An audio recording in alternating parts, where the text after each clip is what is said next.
యువతలో vibration start అవుతుందో జనసేన అధ్యక్షులు పవన్ కళ్యాణ్ గారిని మాట్లాడవలసిందిగా ఆహ్వానిస్తోంది.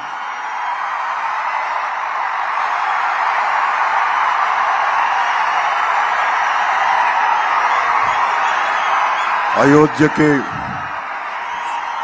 శ్రీరామచంద్రుణ్ణి తీసుకొచ్చిన మహానుభావులు, భారతదేశ సార్వభౌమాధికారం, భారతదేశపు శక్తిని ప్రపంచ పటంలో చాటి చెప్పిన మహానుభావులు ప్రధానమంత్రి శ్రీ నరేంద్ర మోదీ గారికి హృదయపూర్వక నమస్కారం. భారతదేశానికి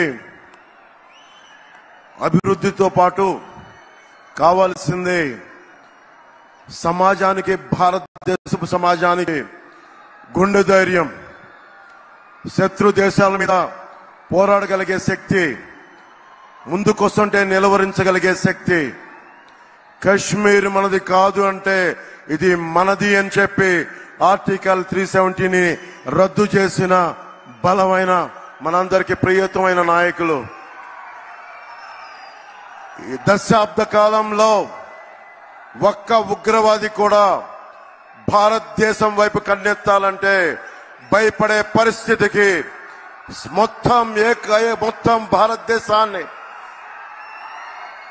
కన్యాకుమారి నుంచి కశ్మీర్ వరకు భారతదేశాన్ని ప్రపంచ చిత్రపటంలో మనందరికీ గర్వంగా నిలబెట్టిన వ్యక్తి. శేషేంద్ర గారి కవిత చదువుతున్నప్పుడు నాకు నరేంద్ర మోదీ గారు గుర్తొస్తారు. సముద్రం ఒకరి కాళ్ళ దగ్గర కూర్చొని మరగదు, పర్వతం ఎవడికి వంగి సలాం చేయదు, తుఫాను గొంతు చిత్తం మనడం మెరగదు. నేనింత కలిపి పిడికిడి మట్టే కావచ్చు, కానీ గొంతెత్తితే భారతదేశపు మువ్వెన్నెల జెండాకున్నంత పొగరుంది. ప్రధానమంత్రి గారు గొంతెత్తితే ప్రతి భారతీయుడు ప్రతి అణువణువు కదులుతాయి. కేవలం సంక్షేమం కాకుండా అభివృద్ధి, ప్రతి ఒక్కరికి ఉపాధి, పరిశ్రమలు, ప్రతి ఒక్కరికి మనకి సాగునీరు, తాగునీరు ఇలాంటివన్నీ ప్రొవైడ్ చేయగలుగుతా ఉన్నారు. ముఖ్యంగా ప్రధానమంత్రి గారు చేస్తున్న ఈ పథకాలని రాష్ట్ర ప్రభుత్వం ఎలాగా దీనిని వైసీపీ పథకాలుగా చేసుకుంటుందో, ప్రధానమంత్రి ఫసల్ బీమా యోజన పథకాన్ని వైఎస్ జగన్ ప్రభుత్వం వైఎస్ఆర్ ఫసల్ బీమా యోజన కింద 90% రైతులకి తీసుకొని కూడా అందించలేదు. ప్రీమియం ఇవ్వకపోవడం వల్ల ప్రధానమంత్రి గారి బీమా యోజన పథకాన్ని పేరు మార్చి కూడా ఇవ్వలేదు. ప్రధానమంత్రి కిసాన్ సమ్మాన్ నిధి నుంచి ప్రభుత్వం నుంచి నిధులు వచ్చినా కానీ దానికి తగ్గ నిధులు ఇవ్వకపోవడం వల్ల రైతులు నష్టపోయారు. పిఎం పోషణ పథకం నుంచి చిన్న బిడ్డలకి ఫ్రీ లంచెస్ కానీ, మధ్యాహ్నం పూట ఉచిత భోజనాలు కానీ ఇస్తా ఉంటే దానిని వైఎస్ జగన్ వైఎస్ఆర్ సంపూర్ణ పోషణ కింద మార్చుకున్నారు. మిషన్ వాత్సల్య, మిషన్ శక్తి ఈ పథకాలని జగన్ వైఎస్ ప్రభుత్వం జగనన్న గోరుముద్ద, జగనన్న పాలుగా దాన్ని ప్రధానమంత్రి గారి పథకాలని మనకి రాష్ట్ర పథకాలుగా చేస్తా ఉన్నారు. జగన్ జాతీయ ఉపాధి హామీ పథకాలని ఇళ్లకి మళ్లించి, అలాగే కేంద్రం ఇస్తున్న, ప్రధానమంత్రి గారు ఇస్తున్న 1,80,000 రూపాయలు ఒక్కొక్క ఇంటికి ఇస్తా ఉంటే దానికి వైఎస్ జగనన్న కాలనీలు పేరు పెట్టుకున్నారు. అలాగే మనకి ప్రతిరోజు 38 కిలోమీటర్ల హైవే నిర్మితం జరుగుతుంది ప్రధానమంత్రి గారి నాయకత్వంలో. మనకి కావాల్సింది ఈ రోజున నేను ప్రధానమంత్రి గారిని, కేంద్ర నాయకత్వాన్ని ఒకటే కోరుకున్నాను. మాకు లక్షలాది యువతున్నారు. ఏమన్నా జాతీయ మనకి ఛానల్లో కూడా చెప్పాను, ఆంధ్రప్రదేశ్ భారతదేశ తాలూకు పేట్రియట్ దేశభక్తిని అణువును నా గుండెలో నింపుకున్న సమాజం ఇది. పింగళి వెంకయ్య గారు మువ్వెన్నెల జెండాని రూపుదిద్దిన రూపశిల్పి పింగళి వెంకయ్య గారు. మా అందరికీ జాతీయోద్యమం, జాతీయ స్ఫూర్తి కొండంత ఉంది, హిమాలయ పర్వతాల ఉంది, హిమాలయ పర్వతం అంత ఉంది.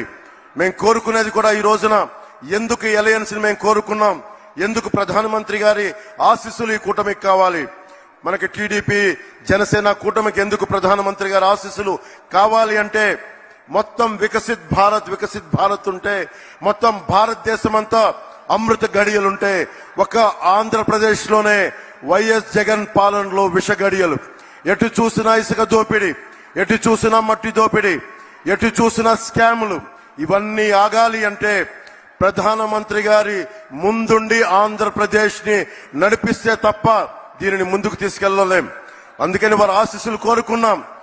మేము ఏం మాత్రం స్వార్థం లేకుండా నిస్వార్థంగా మేము మీ వికసిత్ భారత ఈ కలలో ఆంధ్రప్రదేశ్ 5 కోట్ల మంది ప్రజలు భాగస్వామ్యులు అవ్వడానికి మీ వెంట నడుస్తాం అన్న ఒక మాట నందుకు చాలా పెద్ద మనసుతోటి ఈ రోజున ప్రధానమంత్రి గారు ఈ కూటమికి ఆశీస్సులు తెలిపినందుకు వారికి 5 కోట్ల మంది ప్రజల తరపున, ఆంధ్రప్రదేశ్ ప్రజల తరపున వారికి చేతులెత్తి నమస్కరిస్తున్నాను.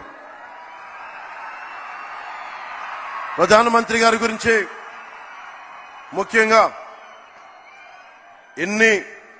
ఇప్పుడు దాకా భారతదేశంలో ఎప్పుడు పద్మశ్రీలు పొలిటికలైజ్ చేశారు. మొట్టమొదటిసారి ప్రధానమంత్రి గారు అడుగు పెట్టిన తర్వాత, ప్రధానమంత్రిగా ప్రమాణ స్వీకారం చేసిన తర్వాత మటుకు మీకు కనిష్క, మనకి కెనడా నుంచి ఉగ్రవాదులు కనిష్క బాంబుని పేల్చేస్తే, ఫ్లైట్ ని పేల్చేస్తే ఆ కుటుంబం మొత్తం కోల్పోయారు. మన తూర్పుగోదావరి జిల్లాకు చెందిన శంకురాత్రి చంద్రశేఖర్ గారు, వారిని ఎవరు గుర్తించలేదు. ఒక్క ప్రధానమంత్రి గౌరవనీయులు మనకి నరేంద్ర మోదీ గారు గుర్తించారు. అలాగే ఏటి కొప్పాక బొమ్మలు సివి రాజు గారిని సహజ రంగులతోటి దానిని దాదాపు 500 ఏళ్లుగా ఏటి కొప్పాక బొమ్మల్ని, ఆ కళని ముందుకు తీసుకెళ్తుంది, దాన్ని గుర్తించింది ప్రధానమంత్రి గారు. అబ్బారెడ్డి నాగేశ్వరరావు గారు మనకి నార్త్ ఈస్ట్ లో దాదాపు 33 ఆర్కిడ్లని కనిపెడితే, గుర్తిస్తే దాన్ని పద్మశ్రీగా వారికి ఇచ్చారు. కోట సచ్చిదానంద శాస్త్రి 10 సంవత్సరాలుగా హరికథా కళాకారులు వారిని గుర్తించారు. దళువాయి చలపతిరావు మన అనంతపురం మనకి జిల్లా నుంచి తోలు బొమ్మలాటని గత కొన్ని 70 సంవత్సరాలుగా వారిని తీసుకెళ్తుంటే వారిని గుర్తించారు. సుంకర వెంకట ఆదినారాయణరావు గారు ఆర్థోపెడిక్ 10 లక్షల సర్జరీస్ చేశారు పోలియో వ్యాధిగ్రస్తులకి. వారందరినీ గుర్తించిన మహానుభావులు మనకి ప్రధానమంత్రి నరేంద్ర మోదీ గారు. అలాగే వేలు ఆనందాచారి మనకి స్థపతిని, వారిని గుర్తించారు. అలాగే మొగిలయ్య, కిన్నెర మొగలయ్య ఎవరు గుర్తించరు. ఇలాంటి వ్యక్తుల్ని మనకెక్కడ మూల ఉన్న కళాకారుల్ని ప్రతి ఒక్కరిని గుర్తించి ఈ రోజున భారతదేశానికి, ముఖ్యంగా దక్షిణ భారతానికి 135 పద్మశ్రీలు ఇచ్చిన బలమైన నాయకులు మన ప్రధానమంత్రి నరేంద్ర మోదీ గారు. వారికి మనస్ఫూర్తిగా నా కృతజ్ఞతలు తెలియజేసుకున్నాం. 100 స్టార్టప్స్ తోటి మనకి ప్రధానమంత్రి గారు రాకముందు ఉన్న భారతదేశం ఈ రోజున 1,17,000 స్టార్టప్స్ ఈ రోజున భారతదేశంలో మొదలైనవి. అందరినీ కలుపుకొని, అందరితో కలిసి, అందరి సహకారంతో ముందుకెళ్తున్నామని భారతదేశం ప్రధానమంత్రి గారి నేతృత్వంలో ఉంటే, కేవలం వైఎస్ జగన్ తన పార్టీ మనుషులు, తన మనుషులు తప్ప మొత్తం 5 కోట్ల మంది ప్రజల్ని హింసించే పరిస్థితుల్లో నేను ఒకటే ప్రధానమంత్రి గారిని కోరుకున్నాను. నేను చేతులెత్తి నమస్కరిస్తున్నాను. మీ ఆశీస్సులు కావాలి. మేము ఈ విష గడియల నుంచి మేము కూడా మీరు కన్న కలలో అమృత గడియల్లో మేము ప్రవేశించాలి, మీరు కలిసి తీసుకెళ్ళండి అని వేడుకున్నందుకు, వారి పెద్ద మనసుతో అంగీకరించినందుకు మనస్ఫూర్తిగా నేను హృదయపూర్వక కృతజ్ఞతలు తెలియజేసుకుంటూ, ప్రధానమంత్రి గారి గొప్పతనం గురించి తెలియచెప్పాల్సిన అవసరం లేదు. ప్రధానమంత్రి గారి కళ 400 పార్లమెంట్లు పైన కొట్టాలి. దాంట్లో భాగంగా మేమందరం ఎన్డీఏ కూటమిగా దక్షిణ భారతం ఆంధ్రప్రదేశ్ నుంచి ఒక పార్లమెంటు సభ్యులే కాదు, ప్రధానమంత్రి గారి కళ కోసం భారతదేశాన్ని సూపర్ పవర్ గా తీర్చిదిద్దే క్రమంలో మా ప్రాణాలను కూడా మీ కళకి మేము అర్పిస్తాం. నా ప్రాణాలని కూడా మేము మీకు అర్పిస్తామని తెలియజేసుకుంటా ఉన్నాం. స్వామి వివేకానంద గారు ఒకటే కోరుకున్నారు, 100 మంది ఇవ్వండి అని చెప్పి ఈ భారతదేశాన్ని మారుస్తానని. ఆ కళలు చిన్నప్పటి నుంచి కళలు కనేవాడిని. ఒకళ్ళు వస్తారా అని. వచ్చారు నరేంద్ర మోదీ గారు. ఒక్కరు వచ్చి ఈ రోజున భారతదేశపు ప్రపంచ శక్తిని చరిత్ర పుటాల్లోకి తీసుకెళ్లారు. 10వ స్థానంలో ఉన్న భారతదేశం 5వ స్థానంలోకి వచ్చింది. మూడోసారి ముచ్చటగా ఆయన ప్రధానమంత్రి కాబోతున్నారు. మూడోసారి ప్రపంచ అగ్రగామి దేశాల్లో 3వ దేశంగా కాబోతుంది. మనందరం కలిసి ప్రధానమంత్రి గారి వెంట నడుస్తున్నాం. మేమందరం నడుస్తాం.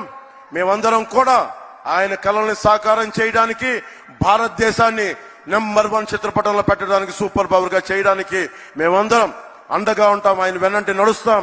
ఆయనతో పాటు కలిసి అడుగులేస్తామని తెలియజేసుకుంటూ